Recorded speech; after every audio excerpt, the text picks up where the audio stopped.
Hello, everyone. Matt Somberg, partner and co-founder of Gottfried and Somberg Wealth Management. Hope you're well. Here we are, early May. Wanted to spend a few minutes with you to talk a little bit about the markets and the economy and give you a few things to think about heading into the springtime. So when we spoke last, it was end of March, and we were just finishing up the first quarter. First quarter was excellent. The S&P 500 was up about 10%, NASDAQ up 9, international up nearly 5, and bonds down just slightly. So excellent through the end of March.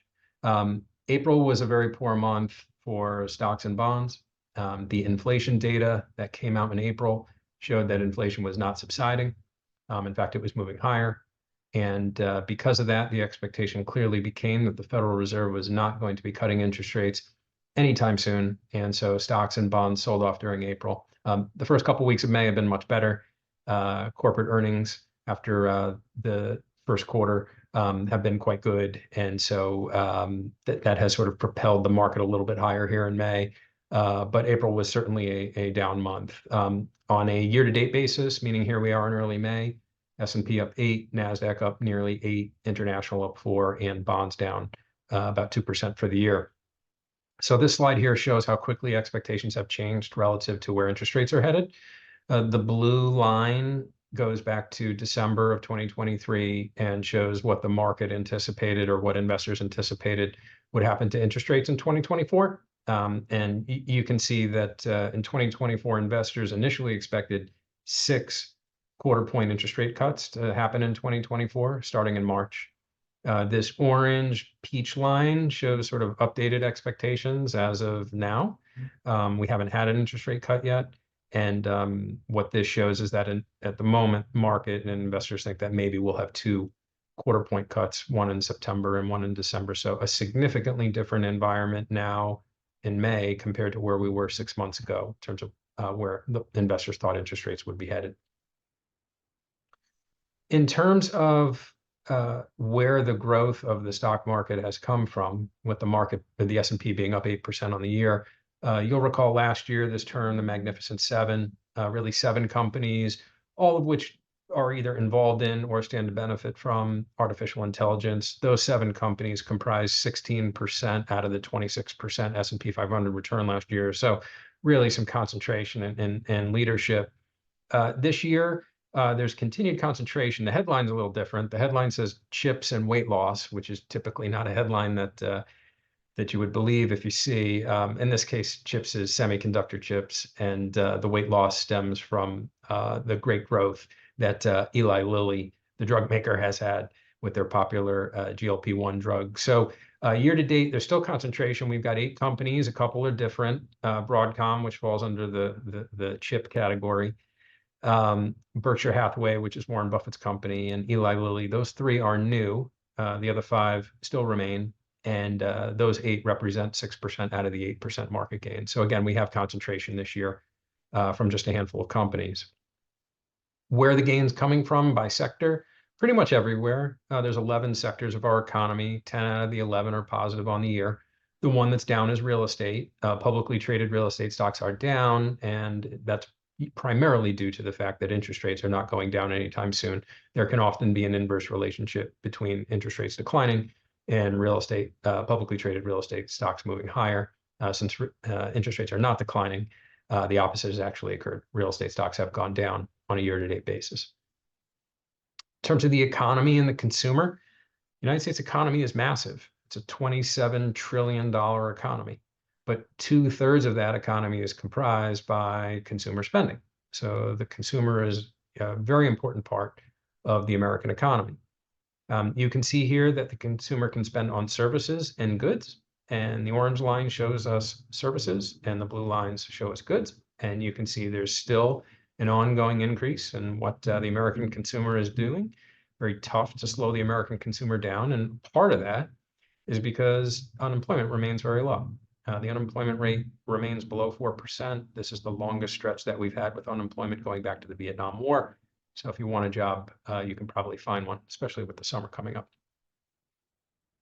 But the low unemployment and the high consumer spending should, and it has, translate into corporations being able to make more money. 2/3 of the economy comes from consumer spending, that's what the expectation would be. And economic strength has certainly supported this idea. Earnings were somewhat flat in 2023, but the first quarter earnings in 2024 were up about 5% year over year compared to where they were a year ago. So companies are making more money. And the Wall Street consensus in terms of what's going to happen going forward and into 2025 would be that earnings are growing over 10% on a year over year basis. So that's bullish for the stock market. That's definitely a positive in terms of what's happening with the consumer. The fly in the ointment is clearly inflation. Sure, if we go back 2 years ago in the summer of 2022, we had year over year inflation over 9%, which was horrific, I guess, if I can use that word when talking about inflation. The hope clearly this year was that inflation would continue to subside. And you can see that while we did have a nice dip from December to January, we saw inflation tick back up again in February and in March. And again, it was that March number rising that really upset the market. So this is really the stubborn aspect getting in the way of economic growth and getting in the way of interest rates going down. And we often listen to the stories that our clients tell us, and every day it's, I can't believe how expensive it is to go to the supermarket, or I wanted to do a renovation to my home and it's so expensive, or we were considering building something and it's so expensive. So inflation below 4% does not mean that inflation has gone away. It just means that the increase is lower today than it might have been 2 years ago. But this is really on a month-to-month basis. We'll have to continue to watch the data. I know the market is watching very closely on the monthly inflation data, and that's really probably the most important statistic right now in terms of where stocks and bonds go going forward. If there is a silver lining of interest rates staying higher, it's the fact that short-term U.S. government bonds are paying over 5%.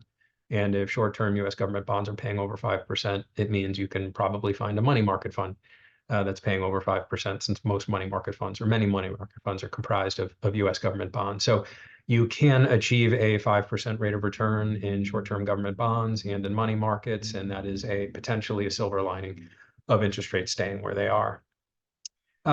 As we think about sort of the rest of the year, this slide has been in the last few videos. It's obviously an election year, and what we've tried to hammer home is a few things. Markets have been positive when a Democrat has won, and they've been positive when a Republican has won. They've been negative when a Democrat has won, and they've been negative when a Republican has won. The one particular party winning or losing does not necessarily mean the market always behaves in a certain way or delivers a certain type of return. In the last 100 years, the S&P has been through 24 presidential elections, and the market's been positive 20 out of 24, so that's over 80%. The average rate of return during a presidential election year for the S&P 500 is over 12%. Does not mean that's going to happen this year, does not mean the market's going to be positive this year, but there's a lot of history in the past where that has occurred. I would say, and we would say, that what's most important when you have a presidential election in terms of how the economy is doing, in terms of the result of the stock market, is how the economy is doing. And right now we have an economy that is doing pretty well with low unemployment, pretty well with ongoing consumer spending, and pretty well with corporate earnings. It's inflation that is really the big issue to keep our eye on, to see if the economy continues to do really well or slows down. And again, inflation is going to be the biggest factor in that. So we hope this was helpful. A few updates and a few things to think about between now and the rest of the year. If you have any questions on anything, feel free to reach out directly to the advisor at the firm that you tend to communicate with the most. Appreciate, of course, all of your trust and confidence, and we'll be back in touch again in a few weeks with another update. We'll see you then.